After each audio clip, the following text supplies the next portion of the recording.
Let's have a little look around the town of Emsworth.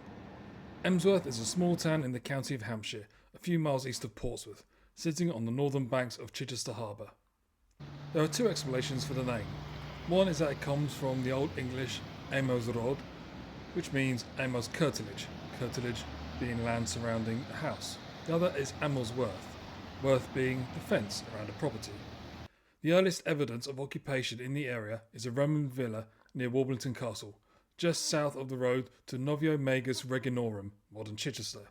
The first settlement began around 500 CE, which according to legend was by a Saxon man named Weobald.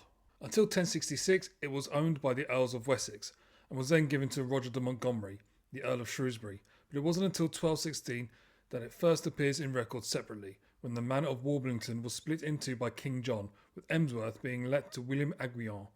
In 1239 it was granted a weekly market and an annual fair by Henry III.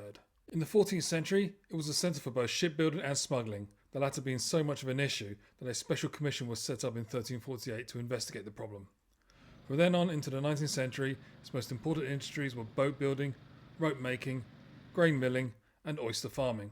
The former Norton Common was first mentioned in 1640, being described as having the River Ems running through it.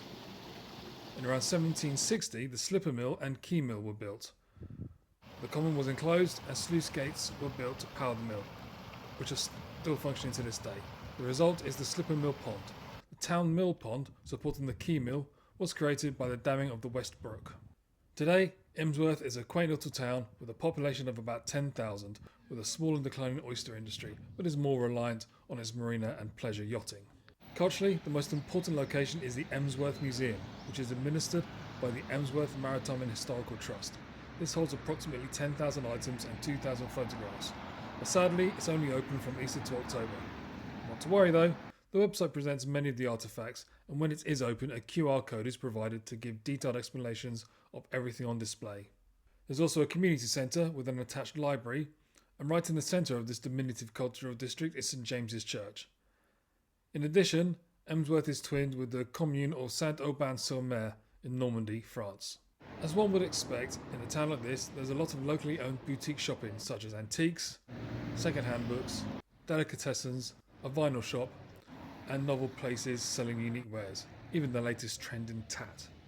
There are big chains too, but thankfully they haven't swallowed up the town just yet. There's a usual mix of cafes and restaurants, some the usual modern style and some with a quirky style of their own. There is a Costa, but that's the only big chain. It's not all haute cuisine and pub grub though. It's lost most of the 30 pubs it had at its peak.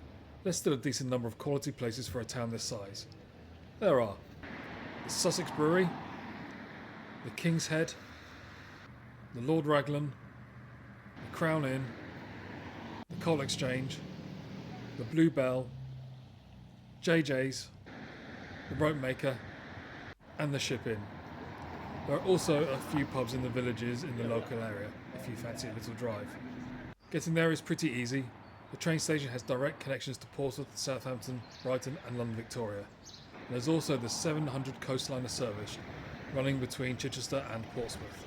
This is a small, quaint little town that's perfect to escape the heavier night lives of Portsmouth, Chichester and Southampton.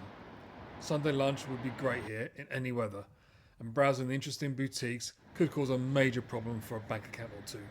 Also, the walls of the mill ponds contribute to a very pleasant and picturesque walk around the shoreline of the harbour. This is an affluent town, popular with retirees and the occasional celebrity. Actor Albert Finney lived here for many years, as did writer P.G. Wodehouse. Only Fools and Horses and Frasier actor Nicholas Lyndhurst grew up here too. While there is a mix of housing, there is a heavy concentration of large detached mini mansions and waterfront villas. This is the perfect place to come for a few quiet and relaxed beers, a filling Sunday lunch, a special date night, and some fresh waterfront air, interspersed with a bit of browsing for items you won't get elsewhere. So, if you want to while away a few hours hassle-free, Emsworth is a pretty good place to do it.